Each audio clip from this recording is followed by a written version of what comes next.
code in 5? Who wants to do code in 5? 5 minutes for code?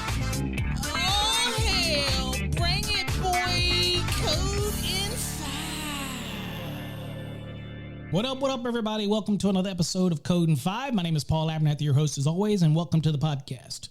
On today's episode, we're going to be answering a question that was submitted wanting to understand how table 110.26a1 works for working space. Common misconception out there is if we have a 120 240 volt panel that you're going to use the 240 when you're using the working space clearance. In that scenario, you are not. And so we're going to explain that in the episode today. What we're not going to do is we're not going to get into all of the different allowances that you might have for dead front assemblies. We're not going to get into the low voltage, and we're not going to get into the existing building. We'll save that for another episode. But those are the items that are underneath 110.26a1. We're going to talk about the use of the table, and that is table 110.26a1 working space. So here's what the code says. It says, and we're at 110.26a1, it says the depth of the working space in the direction of the live parts shall not be less than that specified in table 110.26a1 unless the requirements of 110.26a1a, a1b, and a1c are met. We're not discussing those allowances. They're pretty easy for you to look those up.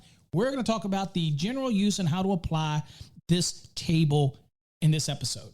So I'm going to take your attention directly to the table, and you're on page 50. If you're in the 2020 edition of the National Electrical Code, you'll see table 110.26a1 titled working space. You'll see it's broken down into 4 columns. It's segregated into the nominal voltage to ground, and then of course the 3 columns that are associated with the minimum clearance distance. This is a minimum rule. It could be greater, but this is a minimum requirement. Now, the first thing that people usually mistake here, and I recently got this in an email that was sent to me that was for an episode of Ask Paul, was that they said, what is the working clearance for a 120 240 volt panel? And I remind you that even though you see that 240 and it may appear to be the more ominous type of voltage level, the question in the table is nominal voltage to ground. 120 240, the voltage to ground is 120. So you always want to use the voltage to ground when you're trying to get your minimum working clearance here. Okay. So if it's a 277 480, then it's 277 is to ground.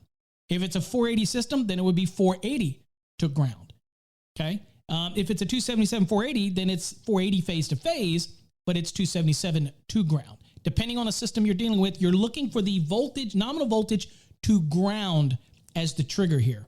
So in a 120 240 volt panel, it's a 120 volt to ground. So when you're looking at this, it's 0 to 150 volts in the left column. You'll notice that condition 1, condition 2, or condition 3 both say 3 feet of minimum working clearance.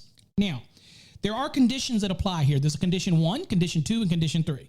Condition number 1 is when you have exposed live parts on one side of the working space, but you have no exposed live parts or grounded parts on the opposite side of the working space. If that's the case, just a normal panel in your basement, let's say, and you have nothing but space on the opposite side, that 3 feet, nothing is at the end of that 3 feet, is nothing on the other end of it, then all you need is 3 feet, okay? Now, condition number 2 says, well, what if I have exposed live parts on one side, but I have grounded parts on the other side, which could be like a concrete wall, could be a tiled wall, could be a bricked wall, and so you meet that 3 feet, but right at that 3 feet, you have a grounded surface. Well, if that's the case, you're going to fall under condition number 2.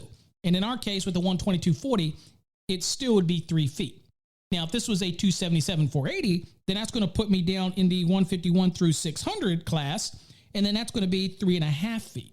So it's really important to understand these conditions of use. And these are not notes that are just informational notes. These are very applicable to the table.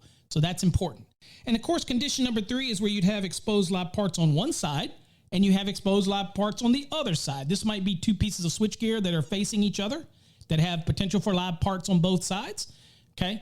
Those are things that probably are not going to be in a residential, but could come up in a switchgear room that you have to be aware of. So these are the importance of all these conditions. So follow this table. Remember, it's nominal voltage to ground. It's not phase to phase voltage. Nominal voltage to ground. Look at your system and determine what the voltage is to ground, and then only then can you follow this table and meet the minimum clearance distance requirements. Till next time, folks, stay safe. Hope you enjoyed this episode of Code in 5. Can we do code in 5? Who wants to do code in 5?